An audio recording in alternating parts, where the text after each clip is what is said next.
So in this video, I want to talk about how to make yourself a priority. Now notice how I didn't say how to schedule your workouts. That's not what this is about, is it? Because if you think about it, scheduling your workouts is just pick a time in a day, put it on the calendar, and then be at the gym at that time. But if you struggle with doing that, it's not because you struggle with that behavior, because again, that behavior is extremely simple. It's the reasons why you're not doing that, and that's what this video is about.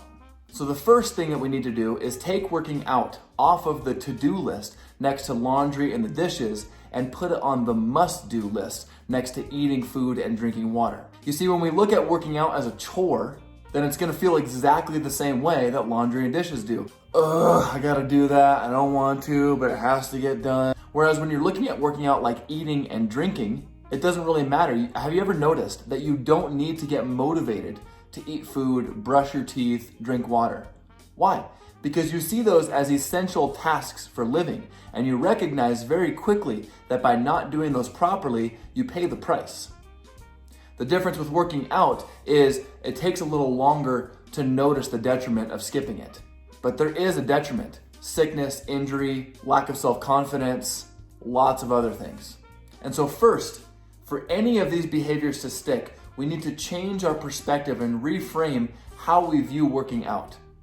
And we need to start seeing it as an essential task. The second step is to get very objective with yourself and ask the following question: do you want to feel better or not?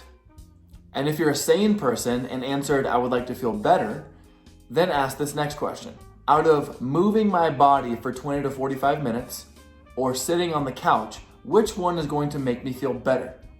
Now here's the tricky thing, because especially on a day where you're particularly tired, not feeling motivated, the couch is going to sound better.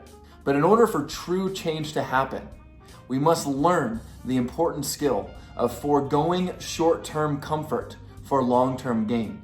So in this scenario, you are foregoing the short-term comfort of coming straight to your couch and flicking on the boob tube and just going to the gym for 20 to 45 minutes. Because then guess what? You can still come home and watch your show. But now you actually feel better physically because you worked out. And as a quick side note, this skill of learning to forego short-term comfort for long-term gain will transfer across every single area of your life. Your marriage, your job, obviously your health. So there's more at stake than just how you look, your physical appearance. Next is for you to recognize that self-care is not selfish. Do you have people that depend on you? Let me ask you something. Would you agree that those people need you at your best? So let me ask you something. Knowing that, is it actually selfish for you to devote 20 to 45 minutes if it also benefits them?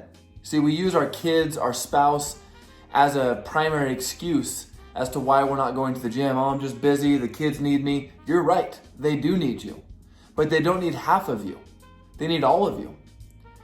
And you are a good parent. You are a good spouse. And that means that you want to put your best foot forward for your family.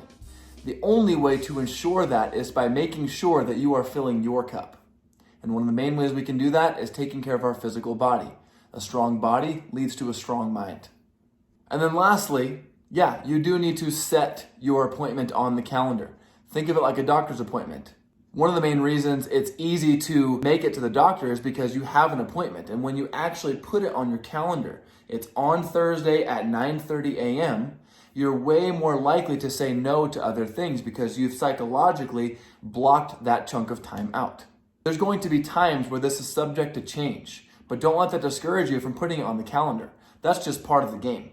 But putting it on the calendar, packing your gym bag ahead of time, setting a reminder of your phone of when you need to leave work, depending on what kind of control you have over your schedule. These are all examples of setting the intent. And when you set the intent, you are way more likely to get that done. Guys, at the end of the day, your struggle is not simply putting it on the calendar, because again, that's a very simple task. It's confronting the real reasons why you're not doing that. So I hope this video helped shake some things loose for you. Feel free to share this with a coworker, a spouse, a colleague, a friend, if it's gonna help them too. And I'll see you for the next one.